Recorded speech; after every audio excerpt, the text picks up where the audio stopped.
Mga mahal naming pensyonado at mga kababayan, huwag muna kayong lumipat ng channel dahil ito ang balitang matagal na ninyong hinihintay.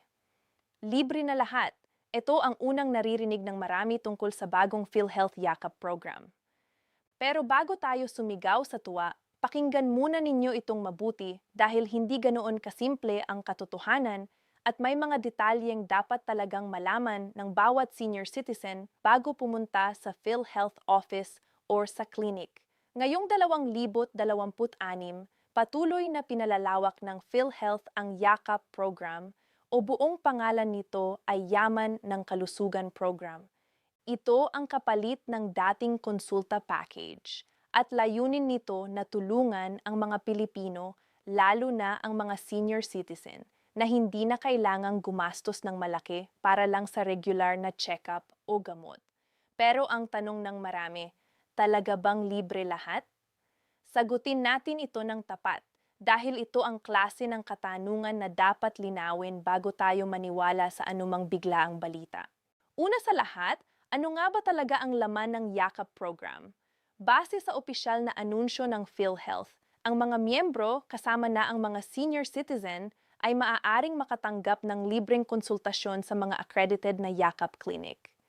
Hindi lang iyan, may kasama pa itong access sa 75 uri ng mahahalagang gamot para sa karaniwang sakit tulad ng alta presyon, diabetes at hika na maaaring umabot sa halagang hanggang 20,000 piso o 20,000 piso bawat taon, bawat miyembro. Isipin ninyo iyan, mga kababayan, 20,000 piso na halaga ng gamot na hindi na kayo kailangang bumili gamit ang sarili ninyong bulsa. Bukod diyan, kasama rin sa yakap ang 13 uri ng laboratory at diagnostic test, mga regular na pagsusuri na kailangan para masubaybayan ang kalusugan ng mga senior tulad ninyo. At isa pang mahalagang update, mayroon na ring 6 na klase ng cancer screening na idinagdag sa yakap, isang bagay na wala sa lumang konsulta package. Ito ay para sa maagang pagtukoy ng sakit dahil alam nating lahat, mas madaling gamutin ang anumang karamdaman kapag naaagapan ito ng maaga.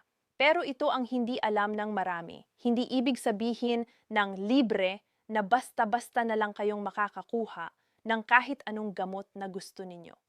Ang mga gamot na ibibigay sa inyo ay nakadepende sa desisyon ng doktor sa Yakap Clinic base sa inyong diagnosis. Kung hindi kasama sa listahan ng 75 gamot ang kinakailangan ninyo, hindi ito masasakop ng benepisyong ito. Kaya mahalagang malinaw ang inaasahan bago pumunta sa clinic para hindi kayo mabigo o malito sa proseso.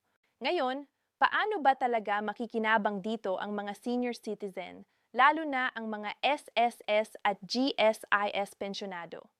Ayon sa mga opisyal ng PhilHealth, ang mga senior citizen ay automatikong saklaw ng batas. Pero mahalagang malaman ninyo ito, kahit sinasabing automatic, kailangan pa rin ninyong pumunta mismo sa PhilHealth office para makakuha ng inyong PhilHealth Identification Number o PIN. Bakit ganito? Dahil marami sa mga senior citizen ang wala pang kumpletong record sa sistema ng PhilHealth, kulang ang detalye tulad ng eksaktong address o petsa ng kapanganakan. Kaya kahit automatiko ang karapatan ninyo, kailangan pa rin ng personal na pagpaparehistro para makumpleto ang inyong file.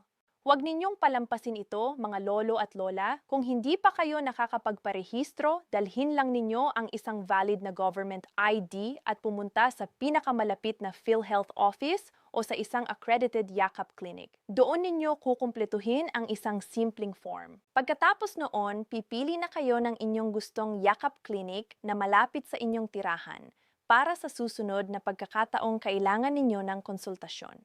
May isa pang mahalagang update na dapat malaman ng mga pensyonado. Kung kayo po ay dating rehistrado sa lumang konsulta program, hindi na kailangang mag-ulit ng rehistrasyon. Automatiko na kayong nasasaklaw ng yakap ng walang karagdagang proseso. Malaking tulong ito lalo na sa mga senior na medyo mahirap ng bumiyahe papunta-punta sa opisina. Ngayon, dito na tayo pumasok sa proseso kung paano talaga makukuha ang libreng gamot. Una, magparehistro kayo at pumili ng accredited Yakap Clinic.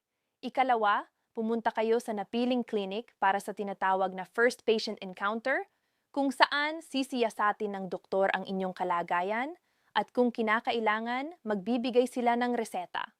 Ikatlo, dadalhin ninyo ang resetang iyon na may kasamang natatanging security code sa isang accredited na parmasya kung saan kukunin ninyo ang inyong libreng gamot.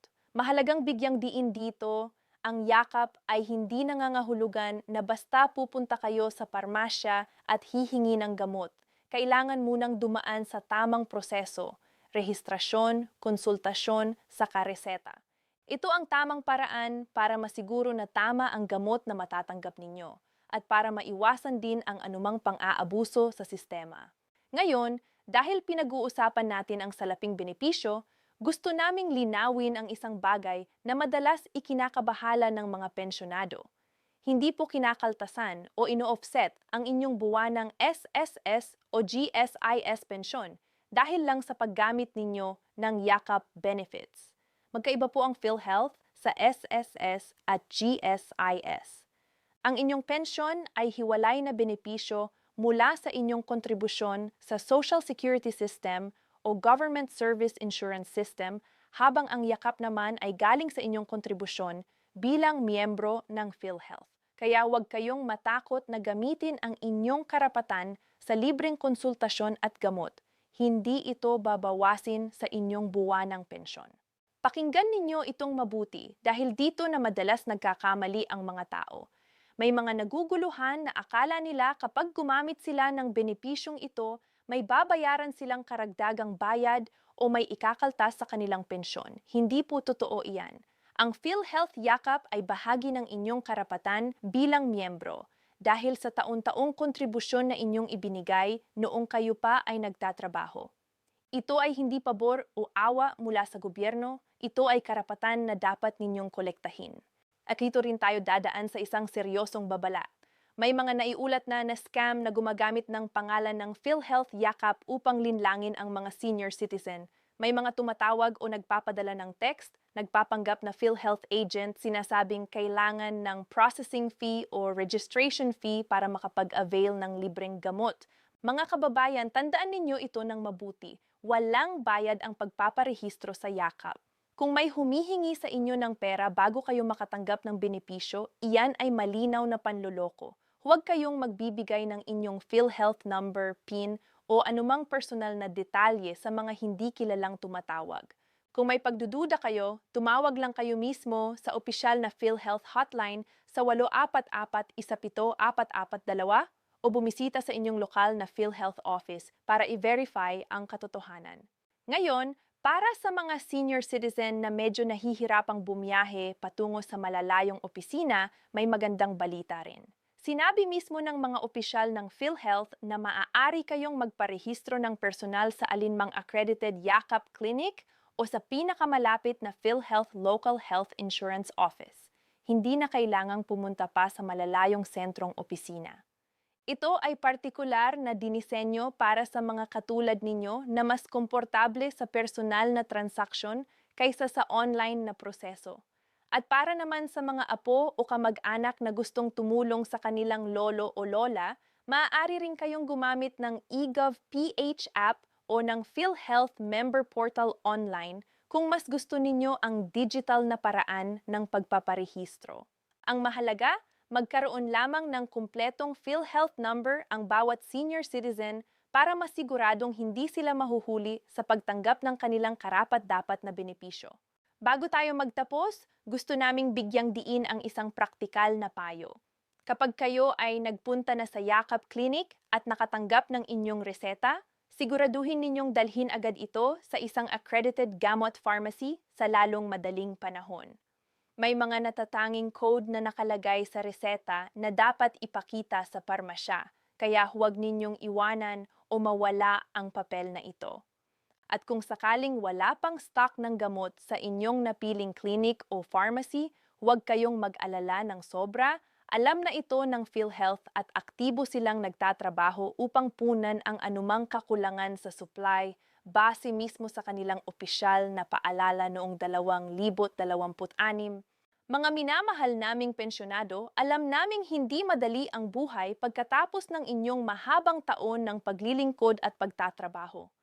Marami sa inyo ang nag-aalala tuwing may sakit, hindi dahil sa takot sa karamdaman, kundi dahil sa takot sa gastusin. Ito ang dahilan kung bakit importante ang bawat balitang tulad nito. Hindi ito basta-basta na lang balita. Ito ay pagkakataon para sa inyo na huwag nang isipin ang pera kapag kailangan ninyo ng konsultasyon o gamot. Tandaan ninyo, mga kababayan, ang inyong kalusugan ay hindi dapat nakadepende sa laki ng inyong bulsa. Ang benepisyong ito ay bunga ng inyong taon-taong kontribusyon, ng inyong pagtitiwala sa sistema at karapat-dapat kayong tumanggap nito ng buong dignidad, hindi bilang pabor, kundi bilang karapatan. Kaya kung mayroon kayong kakilalang lolo o lola, kapitbahay, o kamag-anak na senior citizen na hindi pa nakakaalam nitong balita, i-share ninyo ang video na ito sa kanila.